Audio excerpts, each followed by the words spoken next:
আসসালামু আলাইকুম। আপনাদের সবাইকে স্বাগত জানাচ্ছি এখনকার আলোচনা। আপনাদের সঙ্গে আছি আমি সিরাজুল ইসলাম।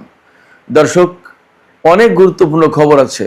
ইসরায়েলের প্রধানমন্ত্রী বেনিয়ামিন নেতানিয়াহুর বিরুদ্ধে তুরস্ক গ্রেপ্তারি পরোয়ানা জারি করেছে এবং তাকে অর্থাৎ নেতানিয়াহুকে গ্রেপ্তারের জন্য ইন্টারপোলের সাহায্য চেয়েছে। এখন ইন্টারপোল এই ব্যাপারে তুরস্ককে কি সাহায্য করে সেটা দেখার ব্যাপার। কেন ইসরায়েলের প্রধানমন্ত্রীর বিরুদ্ধে তুরস্ক এই গ্রেপ্তারি পরোয়ানা জারি করলো? এপাশে ইসরায়েল তুরস্কের প্রেসিডেন্ট রজব তাইয়িপ এরদোগানকে ইহুদি বিরোধী ডিকটেটর বলে অভিহিত করেছে। ইসরায়েলি বা এরদোগানকে এখন হঠাৎ করে ডিকটেটর বলছে কেন? এদিকে ইসরায়েলের গোয়েন্দা সংস্থা সতর্ক করেছে যে তুরস্ক উন্নত মানের অফেন্সিভ এবং ডিফেন্সিভ সামরিক সরঞ্জামাদি এগুলো পাঠাচ্ছে সিরিয়ায়। এই সতর্কবার্তার আগে পরে ইসরায়েলের প্রধানমন্ত্রী বেনিয়ামিন নেতানিয়াহু মন্ত্রিসভার সদস্যদের সাথে জরুরি বৈঠক করেছে। এদিকে অন্য মাধ্যম থেকে খবর পাওয়া যাচ্ছে তুরস্কের সামরিক বাহিনী সিরিয়ার দক্ষিণ পশ্চিমাঞ্চলে অন্তত 200 থেকে 250টি আর্মার্ড ভেহিকেল অর্থাৎ সাজোয়া যান এবং অন্তত 20টি ট্যাঙ্ক মোতায়েন করেছে। এই রকম একটা প্রেক্ষাপটে মনে হচ্ছে বা প্রশ্ন আসছে, তাহলে কি ইসরায়েল এবং তুরস্কের মধ্যে সংঘাত কি আসন্ন? এরই সাপোর্টে ভিন্ন একটি খবর আছে। এদিকে মার্কিন গোয়েন্দা সংস্থা FBI বলেছে ইরানের উপর যদি আমেরিকা নতুন করে হামলা চালায় তাহলে ইরান আমেরিকার ক্যালিফোর্নিয়া স্টেটে ড্রোন হামলা চালাতে পারে এবং এই হামলার কাজে ক্যালিফোর্নিয়ার উপকূলে অজ্ঞাত নৌযানকে লঞ্চ প্যাড হিসেবে ব্যবহার করবে। ইরানের পক্ষ থেকে আরেকটি চমৎকার খবর আছে, সেটি হচ্ছে মার্কিন সরকার যদি ইরান বিরোধী চরম নিষেধাজ্ঞার দিকে যায় এবং এই নিষেধাজ্ঞা যদি কোনো দেশ বাস্তবায়ন করার উদ্যোগ নেয় তাহলে সেই দেশের জাহাজ হরমুজ প্রণালীতে নিষিদ্ধ হবে, সেই দেশের জাহাজ হরমুজ প্রণালী দিয়ে চলাচল করতে পারবে না। ইরানের পক্ষ থেকে পরিষ্কার ঘোষণা দেওয়া হয়েছে। সুপ্রিয় দর্শক, এই যে বিষয়গুলো বললাম, এই বিষয়গুলো এবং আরো প্রাসঙ্গিক কিছু বিষয় নিয়ে আজকের ভিডিওতে বিস্তারিত কথা বলার চেষ্টা করব। আশা করি আপনারা সবাই শেষ পর্যন্ত সঙ্গে থাকবেন। আর ভিডিও ভালো লাগলে লাইক, কমেন্ট, শেয়ার করবেন এবং চ্যানেলটি সাবস্ক্রাইব করে সাথেই থাকবেন। দর্শক, চলুন বিস্তারিত আলোচনা করি। একেবারে ছোট ছোট কাটা করে মূল আলোচনাগুলো করব, ভিডিও খুব লম্বা করব না আশা করি। প্রথম আলোচনা হচ্ছে তুরস্কের পক্ষ থেকে ইসরায়েলের প্রধানমন্ত্রী বেনিয়ামিন নেতানিয়াহুর বিরুদ্ধে গ্রেপ্তারি পরোয়ানা জারি করা হয়েছে। এই পরোয়ানা জারি করেছে ইস্তাম্বুলের একটি আদালত।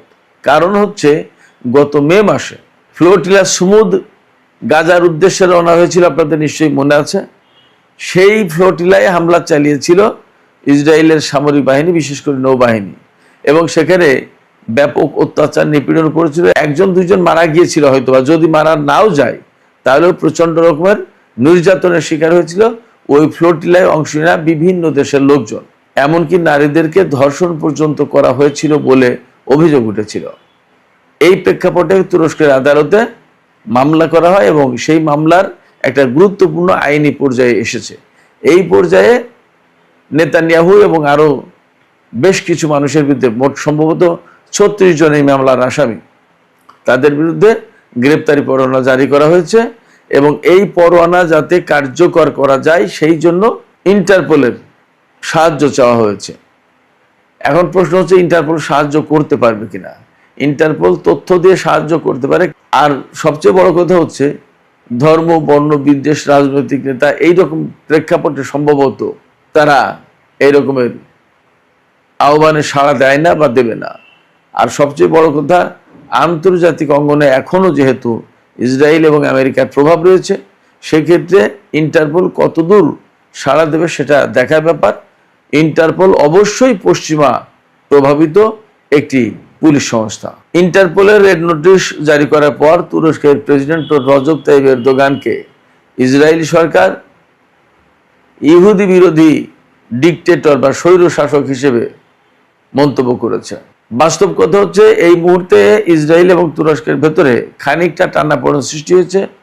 বিশেষ করে গত ৩-৪ দিন আগে সিরিয়ায় যে তুর্কি অবস্থানে হামলা চালিয়েছে ইসরায়েল, সেই হামলার পর এই টানাপোড়েনটা তৈরি হয়েছে। আমরা সবাই জানি এর আগে তুরস্কের সাথে ইসরায়েলের এবং ইসরায়েলের সাথে তুরস্কের যথেষ্টই ভালো সম্পর্ক ছিল, বাণিজ্যিক কূটনৈতিক বিভিন্ন রকমের সম্পর্ক ছিল। এমনকি ইসরায়েলের প্রেসিডেন্ট তুর্কি পার্লামেন্টে বক্তব্য পর্যন্ত দিয়েছে এই এরদোগানের আমলেই। তারপরেও মাঝে মাঝেই দুই দেশের সম্পর্ক খারাপ হয়ে যায় এবং এই সম্পর্ক খারাপ করার ক্ষেত্রে সবচেয়ে নেতিবাচক ভূমিকা পালন করেছে নেতানিয়াহু, যার কারণে তুরস্ক হয়তো আজকে আত্মসম্মান বাঁচানোর জন্য এইরকম একটা পর্যায়ে যেতে বাধ্য হচ্ছে।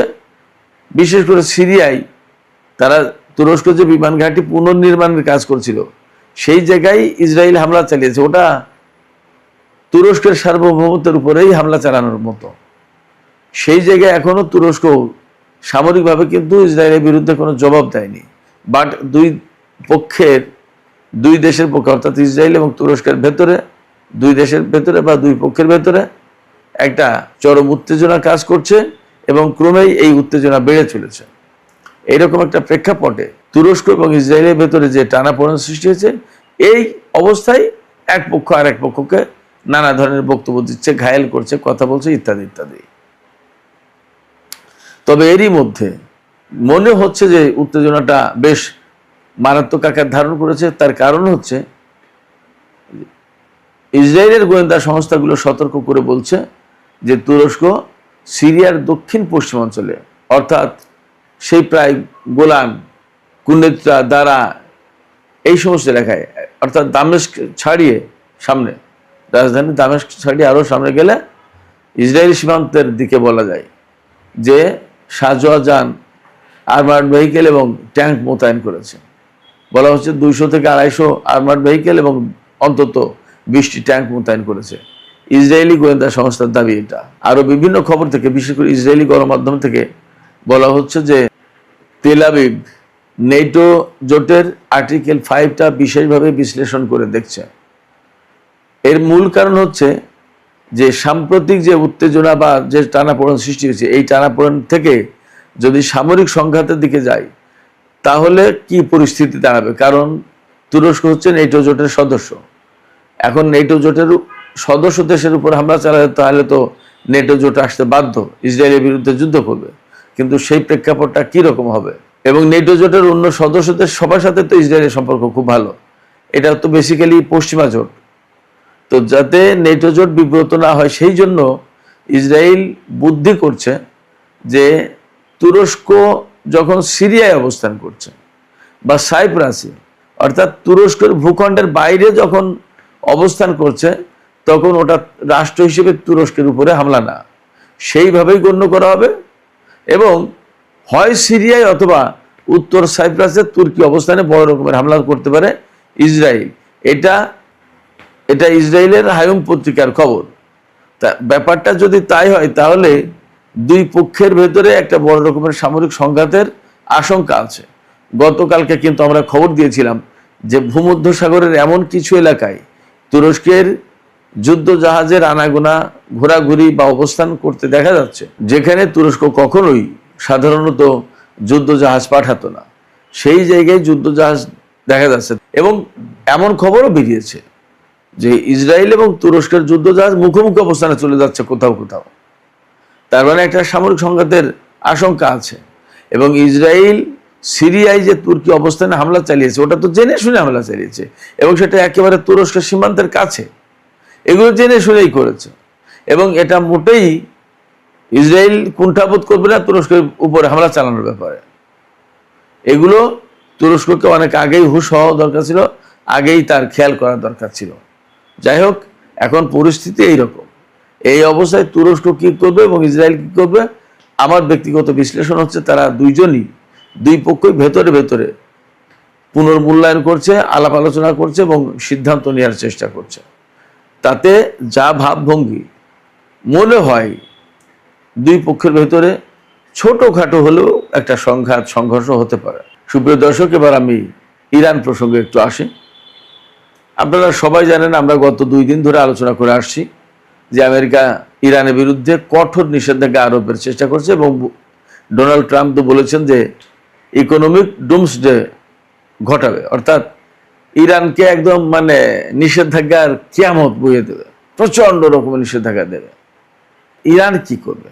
ইরান একদম সোজা করে বলে দিয়েছে আজকে, আমেরিকা যদি ইরানের উপরে এই রকমের কঠোর নিষেধাজ্ঞা দেয়, আমরা দুপুর ভিডিওতে বলেছিলাম 3টা অপশন আছে ইরানের হাতে, আর এখন ইরান নতুন করে আরেকটা কথা বলেছে, সেটা হচ্ছে যদি আমেরিকা ইরানের উপরে কঠোর নিষেধাজ্ঞা দেয় আর বিশ্বের কোন দেশ যদি সেই নিষেধাজ্ঞা ইরানের বিরুদ্ধে বাস্তবায়ন করতে যায়, তাহলে সেই দেশের জাহাজ হরমুজ প্রণালী দিয়ে চলাচল করতে দেওয়া হবে না, নিষিদ্ধ ঘোষিত হবে।